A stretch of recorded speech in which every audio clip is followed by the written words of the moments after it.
پڑھتے ہو نا دعا میں مقام محمود الذی ہے نا، دے بھی دیا ہے، اس کے باوجود آپ صلی اللہ علیہ وسلم ڈر رہے ہیں اللہ سے، استغفار پڑھ رہے ہیں، تو مجھے تو آگے پیچھے آگ ہی آگ نظر آ رہی ہے، فتنوں میں مبتلا ہوں، پھر میں کس خود فہمی میں، تو خود اس میں اپنے وہ کیا کہتے ہیں اپنی اوور کانفیڈنس میں ہوں کہ میں بخشا گیا ہوں، جو مرضی میں کر لوں۔ اعوذ باللہ من الشیطان الرجیم، بسم اللہ الرحمن الرحیم۔ وَإِن يَمْسَسْكَ اللَّهُ بِضُرٍّ فَلَا كَاشِفَ لَهُ إِلَّا هُوَ وَإِن يُرِدْكَ بِخَيْرٍ فَلَا رَادَّ لِفَضْلِهِ يُصِيبُ بِهِ مَن يَشَاءُ مِنْ عِبَادِهِ وَهُوَ الْغَفُورُ الرَّحِيمُ۔ جا کر اپنے معاملات سیدھے کرو، دیکھو تم پر اللہ کی رحمت آتی ہے۔ استغفار پڑھو، قرآن کہتا ہے تمہیں سورہ نوح پڑھ کے دیکھو، اس کی طرف تو شیطان تمہیں آنے ہی نہیں دیتا۔ یہ آپ نے مولویوں کو ٹھیکہ دے دیا ہے، یا کوئی مر جائے تو اس کو 2-4 پیسے لگا کر بخشوانے کے لیے رکھ لیا، ایسا کوئی نہیں ہے۔ عمل سے بخشش ہوتی ہے، اس طرح کرنے سے بخشش نہیں ہوتی۔ یہ الٹا آپ کو ان چیزوں نے آپ کو دور کر دیا اللہ سے، اس کے رسول سے، عبادات سے دور کر دیا۔ یار ساری زندگی فراڈ کرتے رہو، مر جیسا چنگے پیسے پیچھو مولویاں بلا کے ختم کراندے رہ سن، آپ ہی بخشش ہو جیسی۔ تو جب کسی کو پتہ ہو کہ جتنے مرضی میں قتل کروں مجھے کوئی پکڑنے والا نہیں ہے، تو وہ باز آئے گا۔ جب اس کو پتہ ہے کہ چاہے میں کتنی بڑے کا بیٹا ہوں، اگر میرے سے کوئی گناہ ہو گیا تو مجھے پکڑ ہوگی، وہ کرے گا گناہ۔ تو آپ کو یہ علماء سو نے جس کام میں لگایا وہ اس سے کہ یہ کرو گے تمہیں یہ ہو جائے گا، یہ کرو گے یہ ہوگا، اور قرآن پڑھو، اس کو سمجھو، پھر تمہیں پتہ چلے امانت کیا ہوتی ہے، خیانت کیا ہوتی ہے۔ سورہ حجرات پڑھو، تمہیں پتہ چلے اخلاق کیا ہوتا ہے، جس کا چاہتے ہو نام بگاڑ دیتے ہو، جس کی چاہتے ہو غیبت کرتے ہو۔ جاؤ جا کر پڑھنا شروع کرو قرآن پاک کو۔ نبی صلی اللہ علیہ وسلم نے فرمایا جس نے ایک آیت کو سمجھ کے پڑھا اس کو 700 نفلوں کا ثواب ہے، ایک حدیث میں ہے 100 نفلوں کا ثواب ہے۔ سمجھ کے ایک آیت تو بڑی چھوٹی چھوٹی ہوتی ہیں، بڑی بھی ہوتی ہیں چھوٹی بھی ہوتی ہیں۔ جس نے اس کو سمجھ کے پڑھا، کیوں کہا یہ گائیڈ بک ہے، یہ اس کو تم نے کس کام میں رکھ لیا ہے؟ جھوٹی قسمیں کھانے کے لیے، لوگوں سے فراڈ کرنے کے لیے۔ قرآن چکا لا مسیحی جا کے، ساری دنیا جانتی ہے سر حرامزادے نے اس کے پلاٹ پر قبضہ کیا ہے۔ وہ مسجد میں آؤ جی قرآن چکا لو جی، میں ہاتھ رکھ کے کہنا اس کو، اس لیے اس کی مار ہمیں پڑ گئی۔ یاد رکھنا جس قوم نے قرآن میں پنجہ گاڑ دیا وہ عزت و کامرانیوں کی بلندیوں کو چھوئے گی، اور جس نے تکبر غرور کی وجہ سے اس کو پشے پشت ڈال دیا وہ ذلت و رسوائی کے اندھیروں میں چلی جائے گی۔ یہ رحمت ہے، یہ شفا ہے۔ شفا کسے کہتے ہیں؟ بیماری کی ضد کو۔ جیسے اندھیرے کی ضد کیا ہے؟ روشنی۔ تو اس طرح اللہ فرماتے ہیں وَنُنَزِّلُ مِنَ الْقُرْآنِ مَا هُوَ شِفَاءٌ وَرَحْمَةٌ لِّلْمُؤْمِنِينَ وَلَا يَزِيدُ الظَّالِمِينَ إِلَّا خَسَارًا۔ اس سے خسارے میں کون ہے؟ میرے پاس قرآن ہے، نالج ہے، لیکن میں اس پر عمل نہیں کرتا، میں خسارے میں جا رہا ہوں۔ اس وقت پوری دنیا میں مسلمان ذلیل و رسوا ہو رہے ہیں، پوری دنیا میں کوئی اس کا پرسان حال پوچھنے والا کوئی نہیں ہے۔ اس کی وجہ ہے کہ اس گائیڈ بک کو ایک اللہ کا حکم چھوڑنے سے، چاہے نبی موجود ہو، نبی صلی اللہ علیہ وسلم کی بات، جنگ احد میں کیا ہوا؟ اس ٹیلے پر کیا ہوا؟ نبی صلی اللہ علیہ وسلم نے کیا فرمایا؟ 50 بندوں کو کہا کچھ ہو جائے تم نے اس سے ہلنا، کچھ ہو جائے۔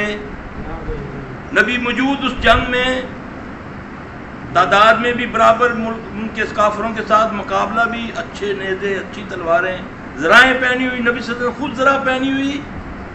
ایک بات محمد صلی اللہ علیہ وسلم کی، آگے سے پیچھے سے دشمن فوڑ آتا ہے، چلتا ہے نا جنگ میں۔ کسی نے کہا کہ آپ صلی اللہ علیہ وسلم شہید ہو گئے، کوئی کہتا جی مسلمانوں کو فتح ہوگی۔ حکم کیا تھا؟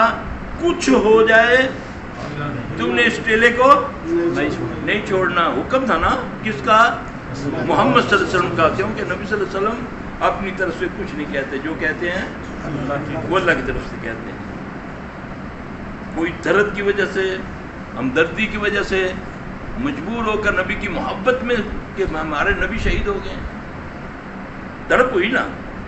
کچھ کے ذہن میں لالچ آیا کہ یار یہ نہ ہو کہ اگلے صحابہ جو ہیں مالک نعمت ہی نہ سمیٹ لیں، ہم بھی جاتے ہیں، کیونکہ مالک نعمت حرام تو نہیں ہے نا، حلال ہے. نظریہ تو دونوں کا صحیح تھا، حکم نہیں مانا. جیتی ہوئی جنگ 70 صحابہ اس کے بعد شہید ہوئے، جیتی ہوئی جنگ ہار گئے. نبی صلی اللہ علیہ وسلم کو زخم چہرے پہ، دان ٹوٹ گیا آپ صلی اللہ علیہ وسلم کے، آپ کے ادھر کڑیاں ان کی چپ گئیں، سر کے اندر دانتوں سے نکالی. ہم صبح سے شام تک کتنے حکم پورا کرتے ہیں نبی صلی اللہ علیہ وسلم کے. وہ رحمت اللہ عالمین، اللہ کا واسطہ ہے، دامن پکڑ لو اس کا. پھر دیکھو یہ تمہاری یہ بیماری ہے، یہ جو تم لیے پھرتے ہو جگہ جگہ، پتہ نہیں کیا کیا تم سے کرواتے ہیں یہ ملا پیر، یہ علماء سو. کوئی تمہیں سے ککڑیوں سے خونوں سے نہلاتا ہے، کوئی تم سے بکرے لے رہا ہے، کوئی قبرستانوں میں کھڈے کرواتا ہے، کوئی پتہ نہیں کیا کیا آ کر کرتے ہیں. ہم تو سنتے ہیں حیران رہ جاتے ہیں کہ آتے ہیں وہ جی فلاں آیا اس نے ہمارے گھر میں یہ کیا، فلاں آیا اس نے، اور یہ تو تمہارے لیے وبال بن کے آتے ہیں، اللہ معاف فرمائے. پھر اللہ کہتا ہے نا کہ جب تم رحمان سے تغافل کرتے ہو تو میں تم پر شیطان مسلط کر دیتا ہوں. پھر اللہ کر دیتا ہے نا، یہ اللہ کے مسلط کیے ہوئے انسانوں کے روپ میں بھی شیطان اور جنوں کے روپ میں بھی شیطان، وہ پھر مسلط ہو کر کوئی مال کھاتا ہے، کوئی تمہاری داؤ لگتا تو عزت ہے جی جیلی پیر گھر میں آیا لڑکی بگا کر لے گیا. ایسا ہے نا، ماسٹر صاحب لے گئے، یہ نوکر یہ کر گیا. اللہ اکبر کبیرہ. تمہیں حکم ہے کہ دیور سے بھی بھابھی بچے، ہے نا، ہے کہ نہیں؟ آپ نے فرمایا دیور موت ہے بھابھی کے لیے. تو اس کو بندے اچھتے تو یار انہیں گھر چ رہنا، چھوٹا ہے چھوٹا ہے. آپ نے دیور کا کہا ہے نا، تم تو جولیوں میں بٹھاتے ہو، دیور گودی باؤ جی سلامی دے پر جائی، غیر محرم ہے، بڑا ہے چھوٹا ہے، چھو رہا اس کو، ساتھ بیٹھے ہوئے کوئی شرم و حیا کوئی نہیں. پھر کیا ہوتا ہے؟ جب اللہ کا حکم ٹوٹتا تو پھر رحمت ختم ہو جاتی ہے. جب نبی صلی اللہ علیہ وسلم کا حکم ٹوٹتا ہے تو پھر رحمت العالمین کا حکم ٹوٹا ہے. یہ خطاب کسی نبی کو نہیں ملا، جتنے انبیاء علیہ السلام آئے ہیں صرف ہمارے پیارے نبی صلی اللہ علیہ وسلم کو رحمت العالمین اس رب نے کہا جو مالک ہے کائنات کا، اس نے کہا یہ رحمت العالمین ہے. اللہ کے لیے آپ صلی اللہ علیہ وسلم کی تعلیمات کو اپنی زندگی میں لاؤ، ان کے طریقوں کو اڈاپٹ کرو، انشاءاللہ یہ تمہارے سارے معاملات حل ہو جائیں گے. نہ تویزوں سے، نہ چلوں سے، یا نہ قلوں سے کچھ نہیں ہوگا. رزق حلال کھاؤ، لوگوں کی عزت کا خیال رکھو، اگر کوئی کسی کا دیکھ لیا اس پر پردہ ڈالو. یہ تو دیکھو قتل بڑا گناہ ہے، زنا چھوٹا گناہ ہے، پھر بھی قتل پر دو گواہ رکھے ہیں اور زنا پر کتنے ہیں؟ 4. اللہ کا واسطہ ہے، کسی کی بچی لٹ جاتی ہے، خبر ویسے دے دو اس کا نام لیے بغیر. ان کے گھروں میں یہ میڈیا والے پہنچ جاتے ہیں، ان کی فوٹویں بناتے ہیں، ان سے پوچھتے ہیں کس طرح ہوا، کہاں لے کر گیا، کیا کیا اس نے تمہارے ساتھ. اور بعد وقت کون اس کو پوچھے گا؟ کتنے لوگ اس کے سجن ہوں گے؟ اس نے جو دوسرے گھر بھی جانا ہے، کیوں پوری دنیا میں نشر کر رہے ہو؟ ہے نہیں ایسا. تو اس لیے کہا ہے نا، قرآن کہتا ہے نا، قاضی کو حکم دیتا ہے، قرآن کہتا ہے کہ آنکھوں سے دیکھ کر آئیں تین کسی کو زنا کرتے ہوئے، برائی کرتے ہوئے. تو 3 آئے ہیں، لیکن حکم ہے کہ ان کو لمبا کر کے ڈال، مارو ان کو، مت مانو. کیوں 4 کیوں نہیں آئے؟ 4 ہوں گے تو مانی جائے گی بات. دیکھو اس کا سمجھو، یہ فلسفہ نہیں ہے، سیدھی سمجھنے کی بات ہے.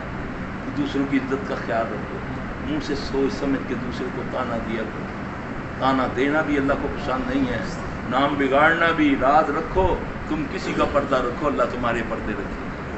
دیکھتے کچھ ہو، وہ بیچاری محلوں میں ہم نے دیکھا ہے، نعوذ باللہ بیچارہ دیکھا، غریب تھا بیچارہ، مر گیا، اب اس کی 6 بچے ہیں. اب وہ بیچاری کہیں مزدوری کرنے جاتی ہے تو کھڑے ہو کر یار صبح جاندی شامی آندی، پتہ نہیں کہ گند پایا ہے اس کو بڑا سمجھ چو. یہ تو ٹیکسی بن گئی ہے نعوذ باللہ، ہے نا. یہ وبال تمہارے اوپر آئے گا، تمہارے سارے محلے پر. کیوں؟ مسجدیں تو نئی بنا رہے ہو، ساری ٹوٹی آئی ہیں مسجدیں دوبارہ بناتے ہو. اس بیوہ کو تو پوچھو، 6 بچے کہاں سے کھائے گی؟ جانتے وہ چھاپے لگاتا تھا نا، نہ اس کا کوئی آگے تھا نہ کوئی پیچھے تھا، وہ کیا کرے؟ اگر کسی کے گھر میں کام کر رہی ہے جا کر پوچھا، کبھی بیوی کو بھیجو نا، کبھی بیٹی کو بھیجو، جاؤ بیٹا وہ فلانی آنٹی جو ہے بیوہ ہوئی ہے، اس کے گھر میں کچھ ہے، قسم خدا کی ایسا کر کے تو دیکھو۔